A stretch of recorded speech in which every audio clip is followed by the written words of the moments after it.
For 19 years, I occupied the same desk, fifth floor west wing, a quiet spot between the finance analysts and the legal review team. I didn't have a title that made anyone pause. My door didn't say executive. My name never appeared in press releases. But when the Trident Group entered the building, I was the only one who sat beside Dacian Alaru. Dacian didn't speak in the traditional sense. Born mute, he communicated entirely through Romanian Sign Language and later adopted ASL for business. But language was never just about hands, it was breath rhythm, pause presence. It took me years to learn how to speak his way, and once I did, I became more than a translator. I became his trust. Every quarter, I helped negotiate millions in cross-continental logistics contracts without ever raising my voice. I interpreted his thoughts. I softened the space between legal clauses and emotional intent. And in every meeting, no matter how many suits filled the room, Dacian would wait until I arrived before he began signing. Trident's Q3 review was set for the following Wednesday.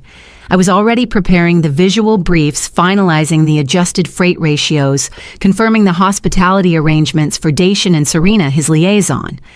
My hands rehearsed in my lap each night after dinner, signing phrases silently over a cooling cup of chamomile tea. His expression when I got a word just right, that small nod, meant more than any email ever had. Then came the announcement. Callaway Global had been acquired. A strategic restructuring, they called it. I heard it by the elevators, then again in the pantry. A new CEO was coming. From Boston, ex-McKinsey, Harvard Business School, words that landed like a cold wind in the hallway. I didn't say anything. I never did when tides shifted. The others braced themselves, new org charts, new KPIs, new fire drills dressed as innovation. But I kept working. Dacian didn't care about our ownership structure. He cared about trust. That trust was mine to protect. Still, something in the air changed, subtle but sharp, like glass underfoot. And then on a quiet Thursday afternoon, my inbox pinged with a meeting request from an assistant I didn't know booked under the name Beckett Reeve. Beckett Reeve looked like he had been molded from a leadership manual, precise haircut, tailored suit, a jawline sharp enough to cut through tradition. He didn't shake my hand when I entered the conference room, just gestured toward a chair with two fingers' eyes still fixed on the folder open in front of him. My assistant said, "You've been with Callaway for quite some time." He began tapping a pen against the page without looking up. Serafina Hoyt. 19 years, is that correct? Yes, since the company was still Callaway Freight. He flipped a page. No university degree, no listed certifications, not currently assigned to any structured department, no direct reports. His eyes finally met mine, cool, analytical. "You're technically categorized under special accounts support." But that's a vague designation. "It was assigned during a contract merger years ago," I replied. He nodded as if that confirmed his suspicion. "We're restructuring, consolidating roles, streamlining overhead. It's important we have team members who align with the company's forward-facing standards. Professional qualifications, defined responsibilities, measurable outcomes." I didn't respond. I knew better than to explain my worth to someone reading metrics like scripture. "I'm afraid your position no longer fits within the company's evolving structure," he said. "Effective today, we'll be terminating your employment. HR will coordinate your severance and exit process." It was delivered like an email headline, fast, impersonal, complete. I stared at the edge of the table for a moment, then stood and adjusted the sleeve of my cardigan. "Thank you for your time," I said quietly, "and good luck on Wednesday." He blinked just once, like the sentence didn't quite make sense. I left before he could ask for clarity. Back at my desk, I packed only what mattered: a framed photo of my brother signing the word "Remember," a hand-carved wooden paperweight, and a gift Dacian once gave me, an engraved silver pen with no ink left inside. By the time I reached the building's revolving doors, no one had noticed I was gone, but they would, and sooner than Beckett Reeve could prepare for. I went home the same way I always did, no change in gait, no break in routine. My neighbors didn't notice. The cat from across the hall still watched me from its windowsill. I unlocked the door, placed my bag by the coat rack, and made tea. Chamomile again. I didn't cry. There was no reason to. I had lost jobs before. I'd lost more than jobs. But this time felt different. Not because I needed Calloway, I didn't. What pained me was the manner of it. The sterile calculation, the quiet dismissal, the failure to even ask what it was I did. So I wrote 3 names in my notebook, circled each one once, then picked up the phone. The first call was to Rhett Ansell, my old sign language instructor. He had taught me nuance, not just movement, how to fold breath into gesture, how to speak anger with a flick of the wrist. We hadn't spoken in almost a year. He answered on the second ring. "Serafina," he said warmly. "They let me go," I replied. A pause. "Then they don't know what they've done, do they know?" "I imagine they'll come calling." "They might," I said. "And if they do, I want you to know I'm not associated with them anymore." His voice dropped. Understood. The second call was to Maritza Lowe. Years ago, I had covered for her in a tense, multilingual arbitration, shielding her from a mistake that could have cost her credibility. She had never forgotten it. She answered with laughter in her voice, then quieted when she heard mine. "Tell me what you need." "Nothing," I said, "just letting you know. I won't be there Wednesday." Another silence. Then message received. The third and final call was the hardest. Serena Flan, Daishin's chief of staff, his shield, his echo. She didn't say hello, just Serafina. "They let me go," I whispered. "I won't be there Wednesday." She said nothing at first. I could hear her breathing. "You're not sick?" she asked quietly. "No, I understand." Then the line went dead. And in that silence, I knew she would tell him. Wednesday morning arrived wrapped in polished silver and corporate pride. The executive suite at Calloway was spotless. Fresh flowers sat neatly in vases. The catering team had laid out espresso, sparkling water, and delicate pastries. Every corner of the conference room gleamed like a showroom. Beckett Reeve moved through it all with the energy of a man who believed preparation equaled control. I wasn't there to see it, but I knew how it would look, and I knew how it would feel when the elevator opened at 9:00 a.m. Daishin Alaru stepped out precisely at 9:02, Serena Flan at his side.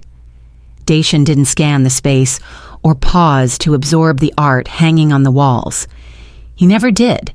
He moved like someone who already knew what mattered was not what people showed, but what they hid.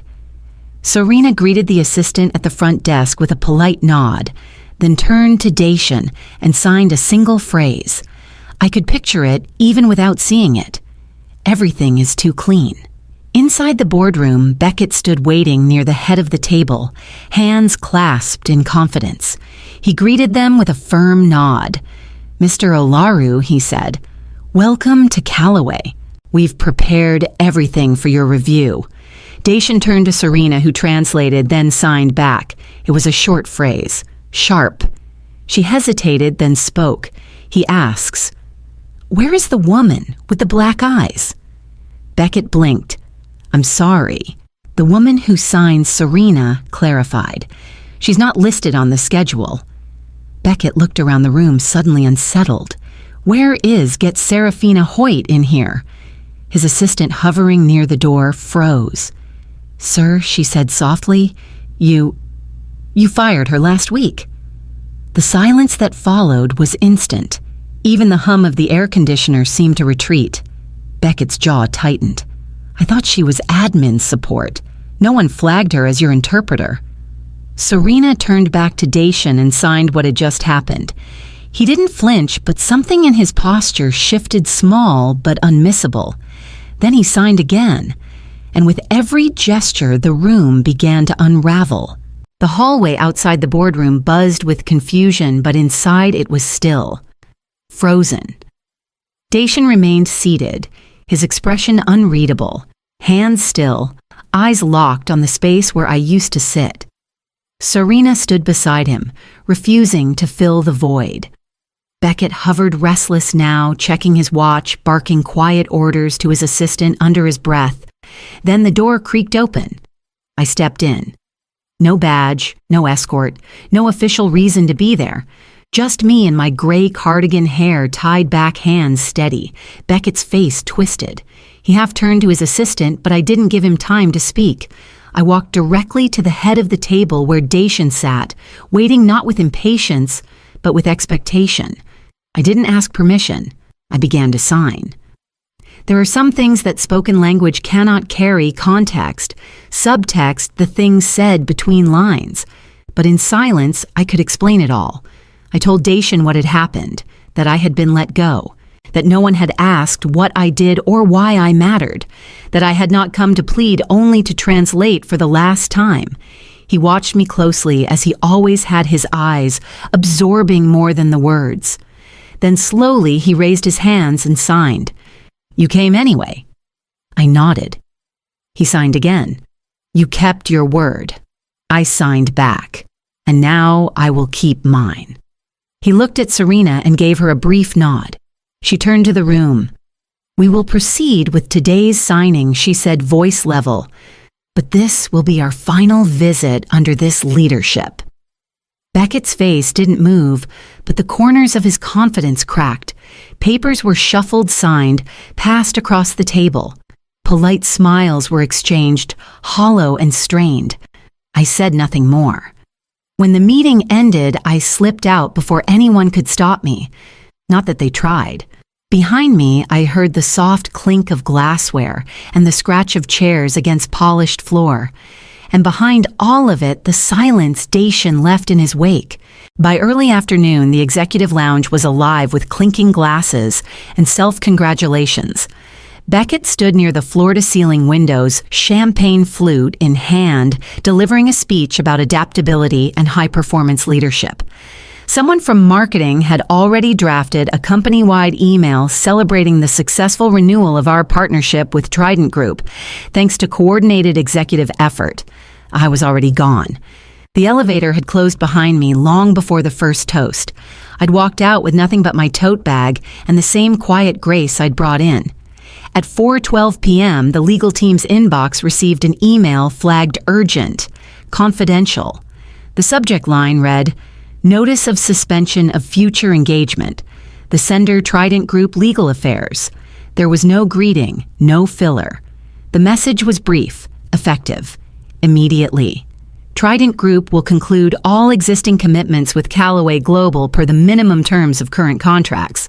No further meetings, expansions, or collaborations are to be scheduled. No public statement will be made from our side. We expect the same courtesy. Attached to the email was a single video file. Security footage from the boardroom. No audio. Just a fixed frame of the meeting that morning. In it, I stood at the head of the table, hands in motion, face composed. Dacian remained still beside Serena, not blinking, not shifting. Another attachment followed minutes later, a signed internal memo from Serena Flan, summarizing the exchange. Ms. Hoyt relayed through sign language that she had been dismissed without inquiry.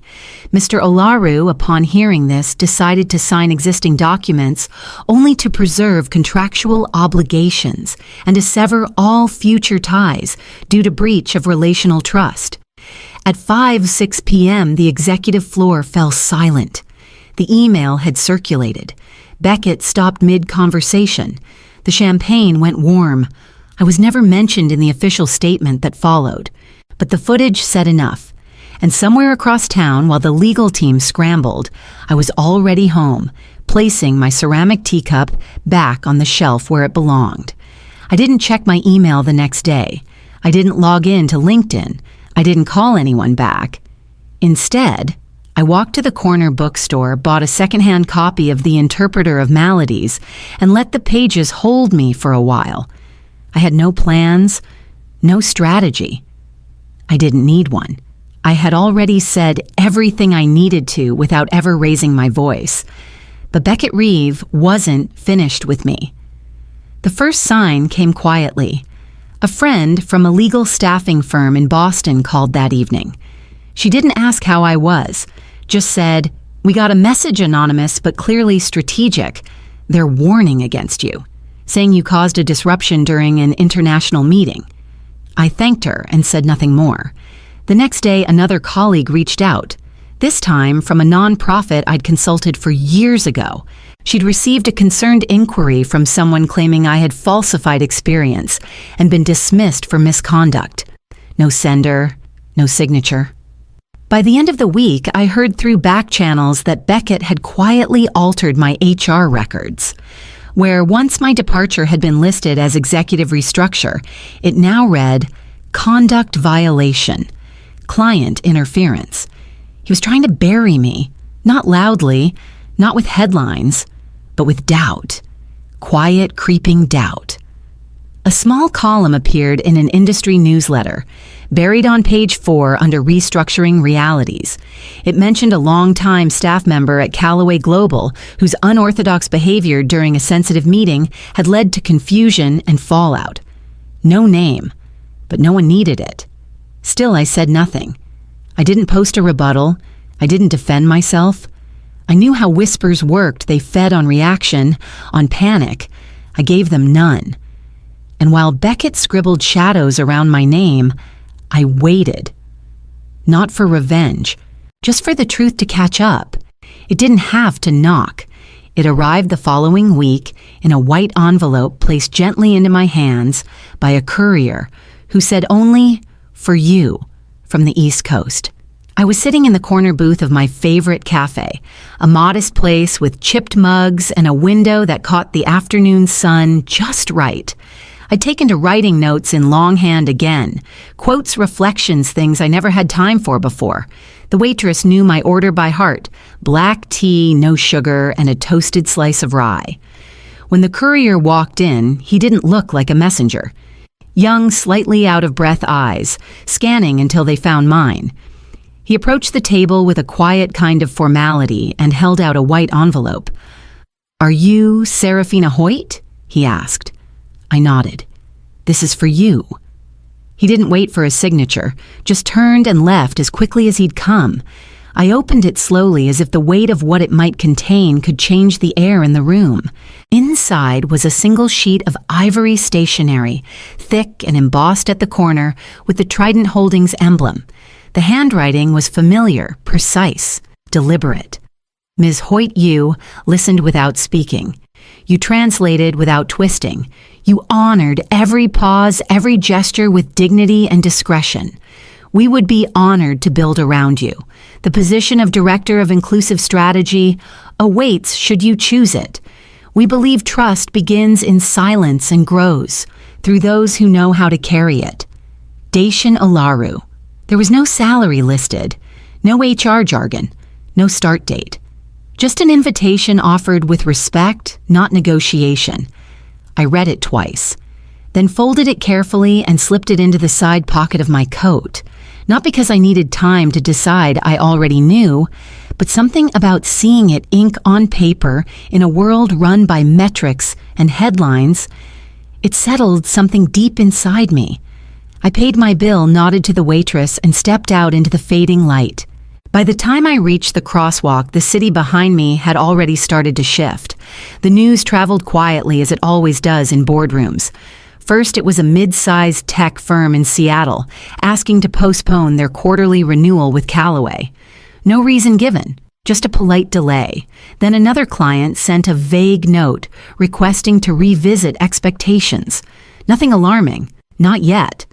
But the patterns began to form, slowly, steadily. By the end of the week, a senior board member requested an internal audit, not just of financials, but of HR logs, exit documentation, and client retention data. He didn't mention my name. He didn't have to. The audit was a question Beckett couldn't answer cleanly. I wasn't watching from a distance. I was preparing calmly, quietly. Reviewing Trident's internal protocols, reading briefs on cultural strategy frameworks, and meeting with teams who saw inclusion as more than just a slogan. I hadn't accepted the title yet, but I was already stepping into it. Then Glenn Faulner disappeared. Not literally, but operationally. The man who had once answered Beckett's calls in under 10 minutes suddenly stopped responding. No replies to emails, no confirmation of services rendered. His silence was louder than any headline. And then the letter came, delivered directly to Beckett's office. No assistant, no PR filter, just a cream envelope with Trident's insignia in clean, deep blue. It was addressed to Beckett personally, Mr. Reeve.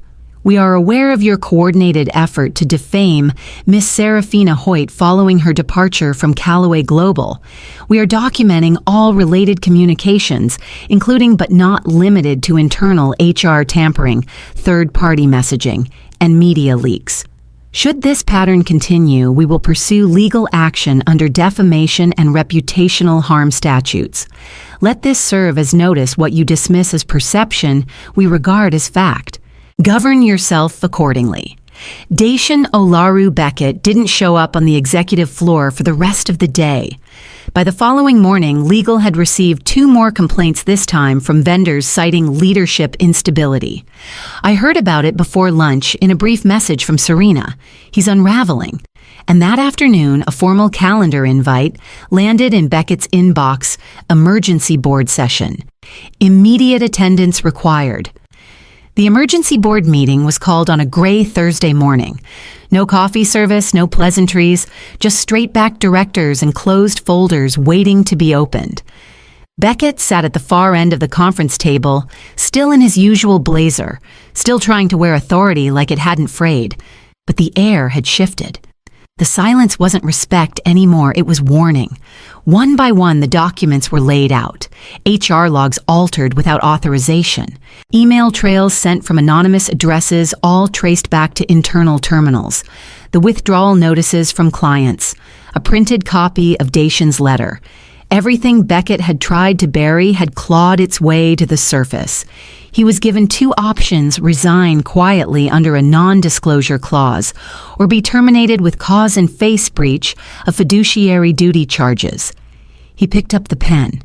The stroke of ink that followed was the only sound in the room. Weeks later, the same conference suite was filled with new faces, department leads, managers, young executives in crisp button-downs. They sat not for punishment, but for learning. At the front of the room, I stood behind the podium, the same space I once entered as a ghost. This time, I was introduced as Trident's newly appointed Director of Inclusive Strategy. I didn't open with charts or credentials.